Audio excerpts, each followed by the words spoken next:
Okay guys, so I'm back with the Apache and I am adding more color depth. We've already been through the panel lines, rivet lines with the dark wash, the gray and the rust color for highlighting other areas. Now I am going with a Rust-Oleum camouflage olive drab, and I have sprayed some in my can lid, and I have added mineral spirits to it to thin it instead of lighter fluid, because mineral spirits, from my experience, seems to carry the paint better. And I've thinned it down a little bit. So what I'm doing now is I am highlighting panels and what have you. I've already done a couple of areas, like the tops of the engines and a couple other spots here, but just to kind of show you how this works. Like I said, this is a real loose mixture, and I'm just going to kind of dab that on and highlight some of these panels. Now this is a little bit lighter olive going against the darker olive. Okay, this is all this is. And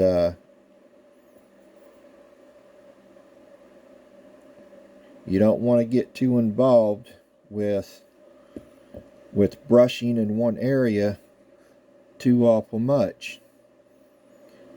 Okay, so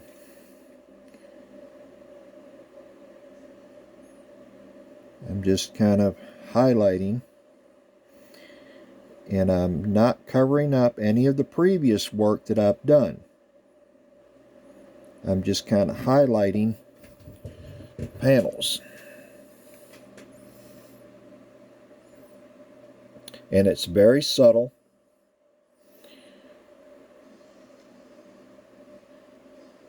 Although you may not be able to see it real well, it does show up. When I take pictures and post it, it will show. And every now and then I just keep that. Actually, I'm going to add a little more mineral spirits because I think it's dried up on me just a touch. And all I'm going to do is just dab a bigger brush down in this mineral spirits. Then I'm going to wring it out on the side of the lid. Just add more to it. That's all I'm doing. Okay. So now I'm going to take that mixture and I'm going to shake it up a little bit. Make sure it shakes up real good and we got a good mixture. Okay. Now I'm going to go back at it. Like I said, I'm just let me get over here.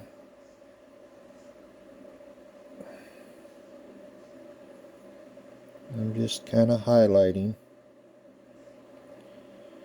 Nothing real drastic. And if you want to take a dry brush and drag it like that, you're more than welcome to. Whatever look you're looking for. It's all up to you. But I'm just wanting a little highlight on some of these panels against that darker olive, the lighter olive against the dark. And I've already got some gray right here, so I don't want to cover that up, so I'm just going to highlight behind it a little bit.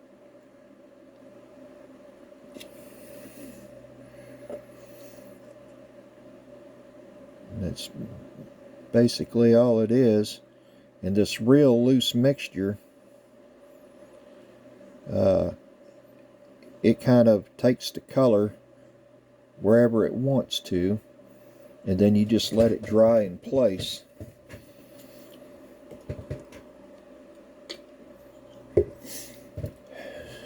It just makes it look more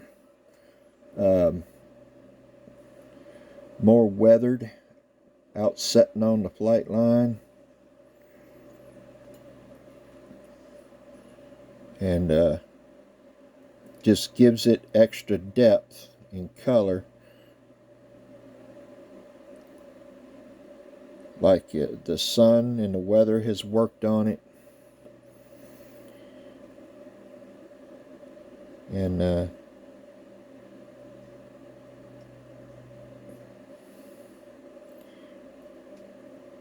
really looks fantastic.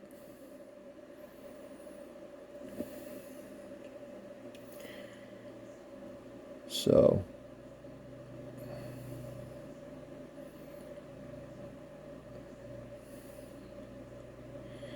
I almost got it inside of that cockpit, didn't I? Almost. Not quite, but almost. Like I said, this ain't got to be perfect. You just let it go where it wants to. The main thing is you don't want to cover up your dark panel lines where you've already darkened them up. You're just kind of hitting the in-between as a highlight and bringing out the paint a little more.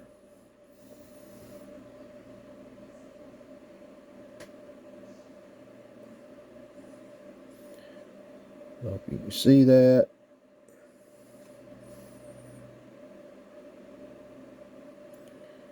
Like I said, it's now if you'll notice on the little short wings here, I have a grid of rivet lines, right? I'm not going to do all of it, just a panel here, a panel there, you know, and just make it look like they wore in at different times, different what have you. And maybe I'll do part of one and not the other. It just, there's nothing uniform about it, about weathering, okay?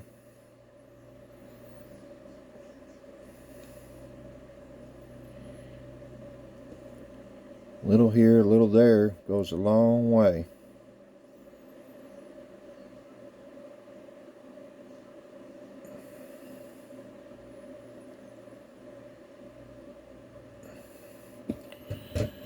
You can kind of see how that's highlighting here and there.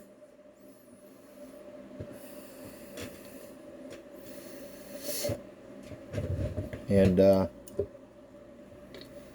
you know what, if you think you've got it a little too thick in some areas, you can take your clean lighter fluid. Well, I say that, I can't get the dang top off of it. There we go. Take your clean lighter fluid and dilute it a little more to blend in there a little better.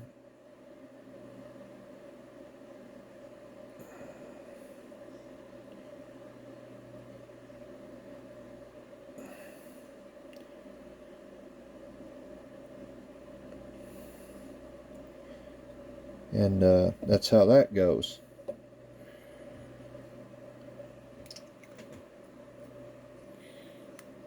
But I try to get the proper mixture first so it ain't too thick.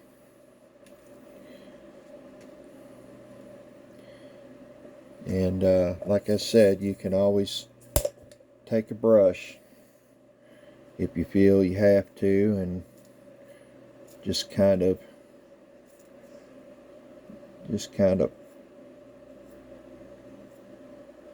blend it like that.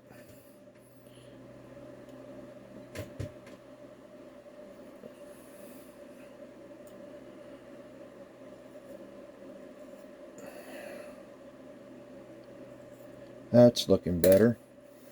By the way, that horsehair brush there, my dry brush, is a clean brush. I dipped it in the lighter fluid and went to my napkin, dried it off real good so it will drag that stuff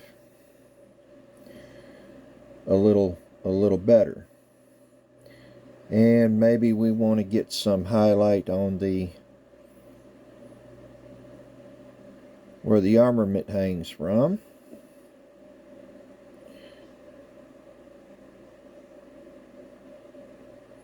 It's all up to you where the highlight lives. It's all up to you and how you want it to do. And I'm not covering up any details I've already done, because that will defeat the purpose of what you've already done. Same goes on the sides of the chopper. Okay, let me reposition this maybe. See, like this door, I'm gonna highlight that. And like I said, it's real subtle, it's not drastic, but enough to where you can tell that it's wore a little differently.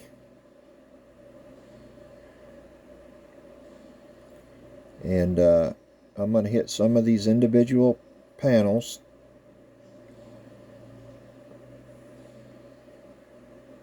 Not all of them. If I may only do a partial panel. Like I said, it's ever so gently, and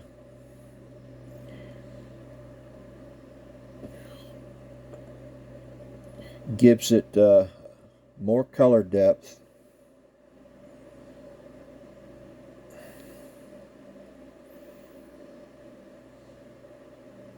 To what you're doing,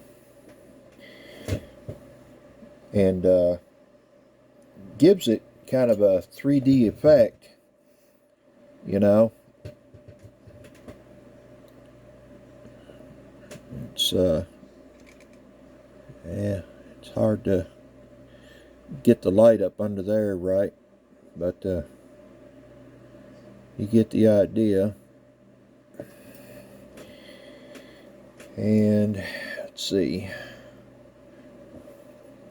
I don't think I've highlighted the nose much at all, so we're gonna hold this so I don't get my fingers in what I've already done.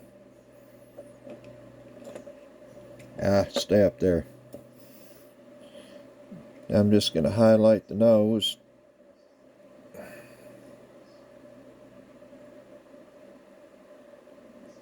And like I said, it's not anything uniform. You don't want to do the whole darn thing, but just in little areas. See, that's dripped down this side. That looks good. That dripped down on its own. Really looking good.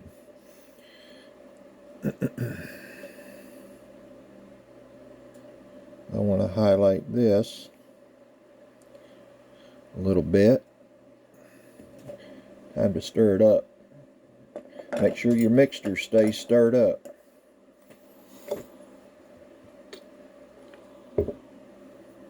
You'll know because it'll start getting lighter and lighter all the time.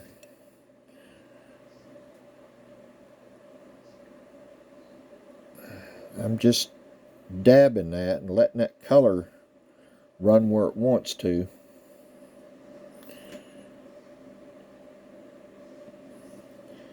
And letting it do all the work.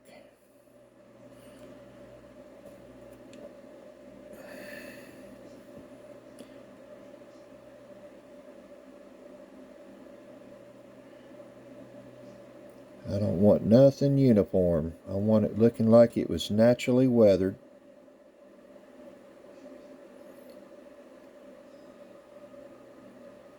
Now, originally I used the airbrush to spray the final coat because I used a textured paint, a textured Rust-Oleum olive drab camo paint.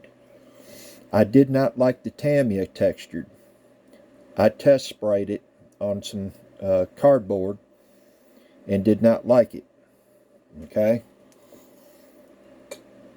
And believe it or not, I took that Rust-Oleum can and I sprayed it right in the lid right here. And then I took the lid and dumped it in my bowl on the airbrush, and it worked totally fine. Believe it or not. I didn't even thin it because the can has got thinners already in it. And as you can see, I mean, it's got, you can see that paint, it's textured. But anyway, that's not the purpose of this tutorial. The purpose is highlighting, and maybe I want a little more up here on top of the engines. So I'm just kind of working in a dabbing motion and kind of spreading it out, letting it go where it wants to go.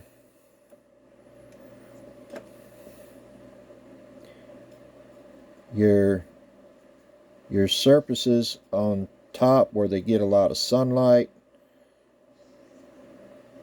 is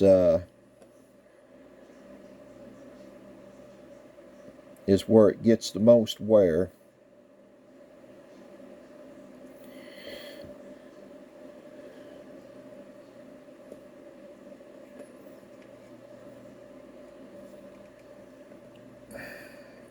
Maybe these surfaces here, they're kind of flat, and I got to get this in the light where I can see it.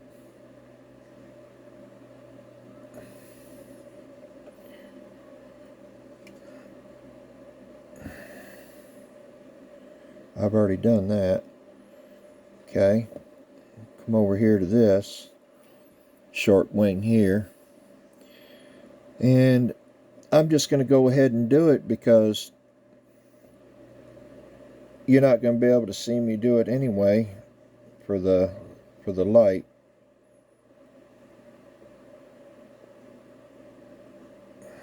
So I'll just go ahead and spread some out on here.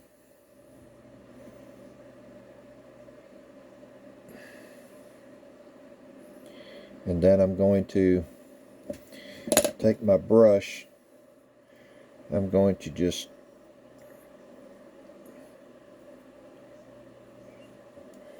drag it. That's all it took. That's all it took to blend that all nice there.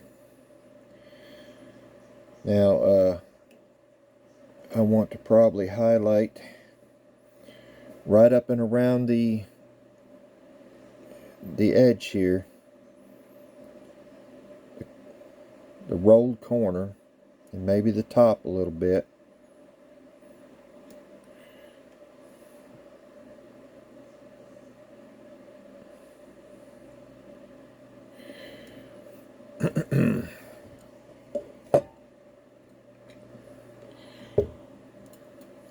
I don't know if you guys see these people that use an airbrush to do all this, but in my opinion, when you do all this with an airbrush, it does not look real.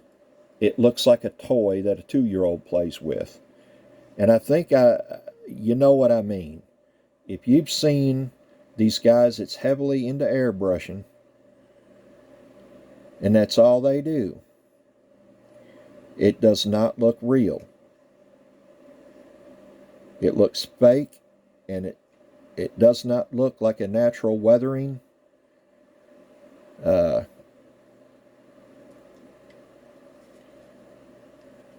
I'm going to go back here to the tail now. And see if you can see this. I'm just going to get some between in the panels there. Then I'm going to use my brush again. And I'm going to drag it.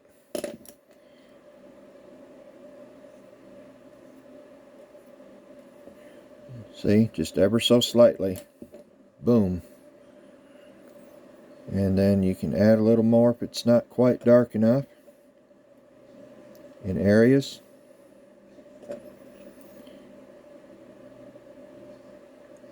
Just let that go where it wants to.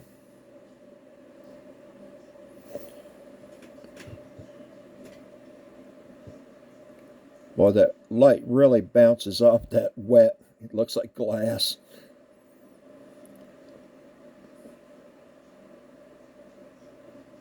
Now we'll let it dry and then I'll show it to you. Okay, let's see. I need to turn it. Get some of this other. I'm going to just go ahead and do it where I can see it in the light.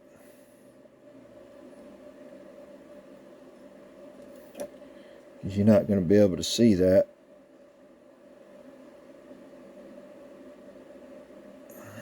Okay. And I'm going to brush it. Bam, bam, bam. Done. See how that looks. Oh, that looks pretty good. I think I'm going to leave that alone. That looks pretty good. Dadgum. Well, the light's playing games. I really need to move that light again. Go this way. Hope you can see that now.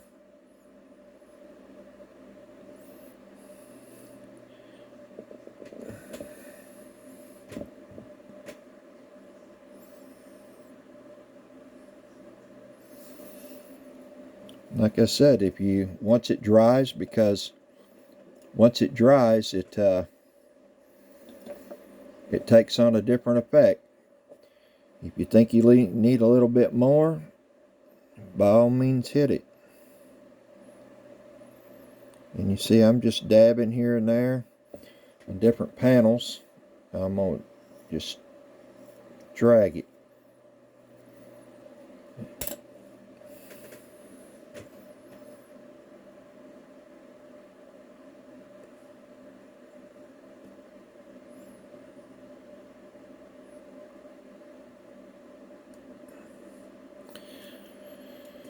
And basically you just keep doing that throughout the model and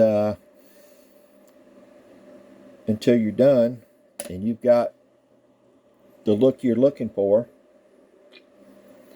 Everybody's look is different, okay? And you'll see some of these guys that over-weather their model, okay? Now, I'm not a big fan of that either. But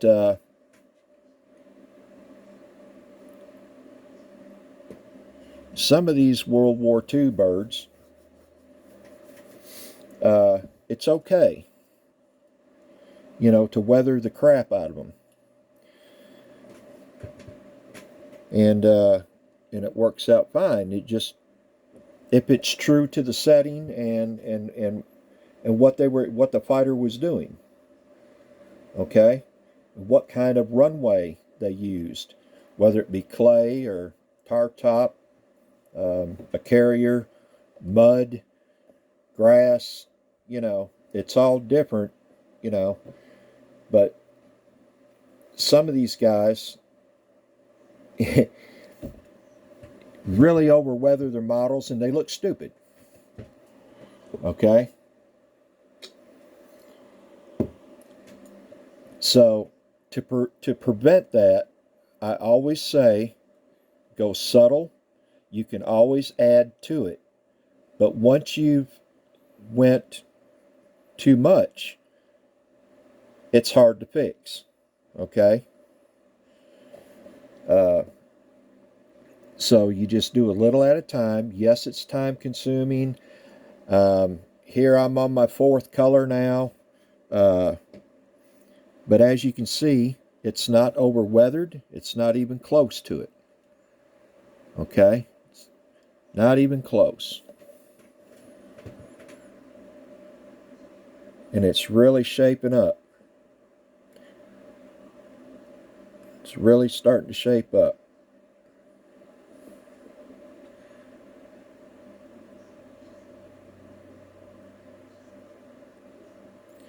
I've still got some painting to do, like the exhaust. I've still got that to do. The rotors are done. They're hanging. The rotors just set on top. With the helicopter, I like to be able to set the rotor on top and remove it if I want. And besides, if you follow the directions or the instructions, they'll tell you before you even paint or whatever to go ahead and stick the rotor shaft in there, put the rotor on, and then glue the button underneath, and then they can't be removed. It just spins.